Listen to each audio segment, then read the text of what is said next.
বিল্ডিংটা যদি আপনি কমপ্লিট করতে চান আপনাকে আবারও বলে রাখি 4 থেকে 4.5 লক্ষ টাকা বাজেট কিন্তু রাখতে হবে। এটা মাস্ট। আপনার 4 থেকে 4.5 লক্ষ টাকার নিচে কিন্তু আপনি এই বিল্ডিংটা অল কমপ্লিট করতে পারবেন না। এখানে যদি আরও কিছু ইনক্লুড করতে চান, টাইলস লাগাতে চান, তারপরে লাক্সারিয়াসভাবে করতে চান, তাহলে খরচ কিন্তু আরও বৃদ্ধি পাবে। আপনার 1.5-2 লক্ষ 3 লক্ষ টাকায় কিন্তু বিল্ডিং করার দিন শেষ, এগুলো কিন্তু আর হবে না। তবে 16 ফিট করে 2টা রুম আছে এবং মাঝখানে হচ্ছে 2টা বাথরুম আছে অ্যাটাচ। তো অ্যাটাচ 2টা বাথরুম সহ 16 ফিট এই রুমগুলোতে আসলে কত ইট লাগবে এবং সেই সঙ্গে কত টাকা টোটালি খরচ হতে পারে এবং আপনার কত টাকা বাজেট থাকা উচিত, এই জিনিসগুলো কিন্তু আপনারা না জেনেই বাড়ির কাজ ধরেন। লোকাল মিস্ত্রিদের কাছ থেকে হিসাব নেন যে 1-1.5 লক্ষ টাকায় কাজ হয়ে যাবে। পরবর্তীতে যখন কাজ আটকে যান, টাকা শেষ হয়ে যায়, আপনারা তো ভাবেন যে 1-1.5 লক্ষ টাকায় হয়ে যাবে বা 2 লক্ষ টাকায় হয়ে যাবে, কিন্তু আসলেই কিন্তু সেটা হয় না। তো আপনার এই বাড়িটা হওয়ার পরে ঠিক কীরকম দেখা যাবে, আপনার বাড়িটা কমপ্লিট হওয়ার পরে কীরকম দেখা যাবে, সেটা সামান্য কিছু খরচের মাধ্যমে আমরা 3D ডিজাইন করে দিই। অর্থাৎ বাড়িটা কমপ্লিট হওয়ার আগেই আপনি দেখতে পারবেন আপনার বাড়িটা কোথায় কীরকম হলো, কোথায় কিচেন, কোথায় বাথরুম, কোথায় হচ্ছে আপনার বেডরুম, কোথায় আপনার খাট বসবে, কোথায় আলমারি বসবে, কোথায় শোকেস বসবে, এগুলো আমরা আপনাদেরকে একদম ভিজুয়াল ভাবে দেখে দিই। 2টা রুম আছে 16 ফিট বাই 13 ফিট করে। তো আপনারা এই বাড়িটা যদি কমপ্লিট করতে চান, এখানে কিন্তু আপনার 8,000 ইটের প্রয়োজন হবে, 7.5 থেকে 8,000।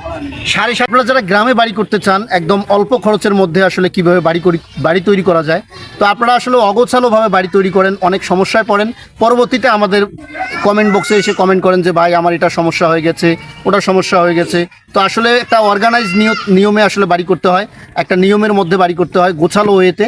যারা নিখুঁতভাবে হিসাব করে নিতে চান আমাদের কাছ থেকে সমস্ত মালামাল খরচের হিসাব, মিস্ত্রি খরচ সহ, এবং সেই সাথে বিল্ডিংয়ের 2D ফ্লোর প্ল্যান এবং 3D ডিজাইন। গ্রামে বাড়ি করলেও কিন্তু একটা ফ্লোর প্ল্যানের প্রয়োজন হয়, একটা ডিজাইনের প্রয়োজন হয়, একটা গোছানো পরিকল্পনার প্রয়োজন হয়। তাই আপনারা যদি এই তথ্যগুলো নিতে চান, এই ডিজাইন সহ সমস্ত কিছু আমরা দিয়ে থাকি। একদম আমাদের ইঞ্জিনিয়াররা রয়েছে, অল্প খরচের ভিতরে সামান্য কিছু টাকার মাধ্যমেই আমরা এই জিনিসগুলো আপনাদেরকে দেই, শুধুমাত্র আমাদের যারা সাবস্ক্রাইবার রয়েছে তাদের জন্য। তো আপনারা আশা করছি যে অবশ্যই আমাদের সঙ্গে যোগাযোগ করবেন।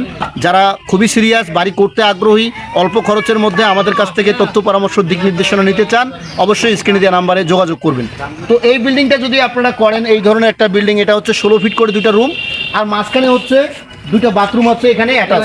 একটা হবে এই রুম দিয়ে এবং একটা হবে ওই রুম দিয়ে। 2 রুম দিয়ে 2টা বাথরুম আছে এবং হচ্ছে থেকে 8,000 ইট হলে আপনার এই বিল্ডিংটা টোটাল কমপ্লিট হয়ে যাবে, ফ্লোর ঢালাই সহ। 8,000 ইটের বাজেট রাখলে ফ্লোর ঢালাই সহ কমপ্লিট হয়ে যাবে। আর এখানে সিমেন্ট আপনার অ্যারাউন্ড প্লাস্টার সহ অল কমপ্লিট করতে 100 থেকে 110 বস্তা সিমেন্ট লাগবে একদম এই বিল্ডিংটা কমপ্লিট করতে গেলে। তো দরজা, জানালা, টিন এগুলো সহ আপনার মোটামুটি যদি আপনি এই বিল্ডিংটা কমপ্লিট করতে চান, তাহলে আপনার 4 থেকে 4.5 লক্ষ টাকা বাজেট রাখতে হবে। অনেকেই বলে যে ভাই 2 লক্ষ টাকায়, 1.5 লক্ষ, 2.5 লক্ষ টাকায় বিল্ডিং হয়ে যায়। হ্যাঁ, আপনি গাঁথনি কমপ্লিট করতে পারবেন, কিন্তু আপনি এই যে এইভাবে গাঁথনি কমপ্লিট করলে তো আর হবে না। আপনাকে প্লাস্টার করতে হবে, টিন লাগাতে হবে, তারপরে RFL এর প্লাস্টিকের ছাদ আছে, অন্যান্য যে কাজগুলো আছে সেগুলো তো আপনাকে করতে হবে। এগুলো যদি আপনি মানে না জেনে না শুনে যদি আপনি কাজে ধরেন, তখন কিন্তু আপনি বিপদে পড়ে যাবেন।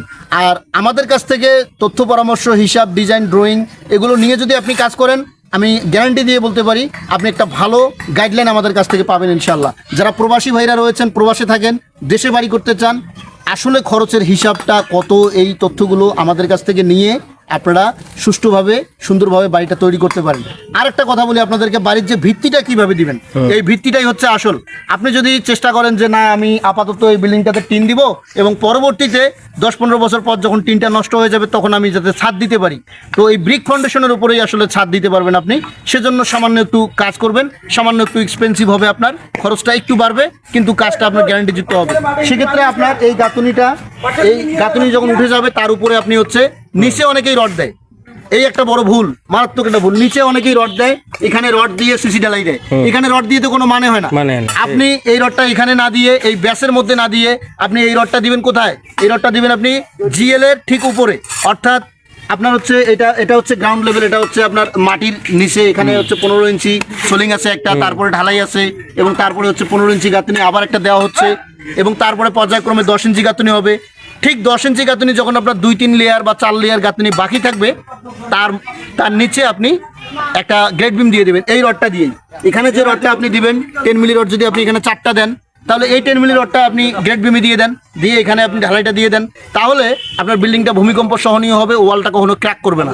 আপনার ওয়াল ক্র্যাক করার সব থেকে বড় কারণ হচ্ছে এই যে আপনার গ্রেড বিম না দেয়া। আপনি গ্রেড বিম একটা দিবেন, নিচে সিসি ঢালের মধ্যে কোনো রড দেওয়ার প্রয়োজন নাই।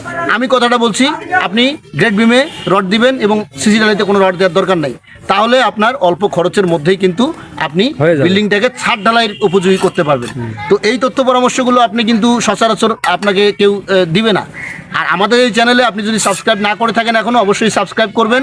আর তথ্য পরামর্শ, বিল্ডিংয়ের 2D ফ্লোর প্ল্যান একদম গোছানো ওয়েতে আপনি কাজ করুন। আমরা চাই, আমরা একদম ডিসকাউন্ট দিয়ে আপনাদেরকে বিল্ডিংয়ের ডিজাইন ড্রয়িংগুলো করে দিচ্ছি। যারা সাবস্ক্রাইবাররা রয়েছে আমাদের, শুধুমাত্র আমাদের সাবস্ক্রাইবারদের জন্য আমরা একদম নামকাও আসতে আমাদের নিজস্ব ইঞ্জিনিয়ার দিয়ে আমরা এই ডিজাইনগুলো, এই ড্রয়িংগুলো, এই 2D ফ্লোর প্ল্যানগুলো আপনাদেরকে করে দিই।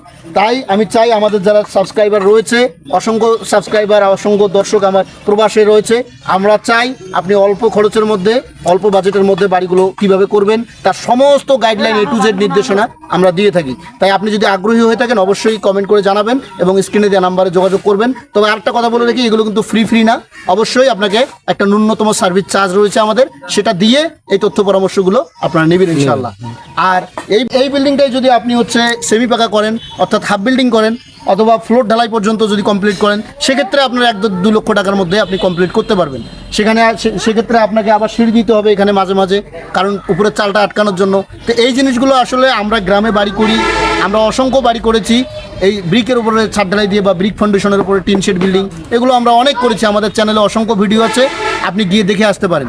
তো আজকের ভিডিওটি কেমন লাগলো অবশ্যই কমেন্ট করে জানাবেন। আর আপনি যদি বাড়ি তৈরি করতে চান, যে কোনো পরামর্শের প্রয়োজন হয়, সেই সঙ্গে বিশেষ করে ডিজাইন এবং ড্রয়িং, ডিজাইন ছাড়া বাড়ি করবেন না, অবশ্যই একটা 2D ফ্লোর প্ল্যান আমরা 3D ডিজাইনও করে দিই। এই যে বাড়িটা হচ্ছে, তাই অবশ্যই যদি আপনারা এই সার্ভিসগুলো নিতে চান অবশ্যই স্ক্রিনে দেওয়া নাম্বারে যোগাযোগ করবেন যারা একদমই সিরিয়াস। তো সার্ভিস চার্জ কিন্তু প্রযোজ্য। আর যারা এখনও আমাদের চ্যানেলটি সাবস্ক্রাইব করেনি অবশ্যই সাবস্ক্রাইব করবেন প্রতিনিয়ত ভিডিও পাওয়ার জন্য।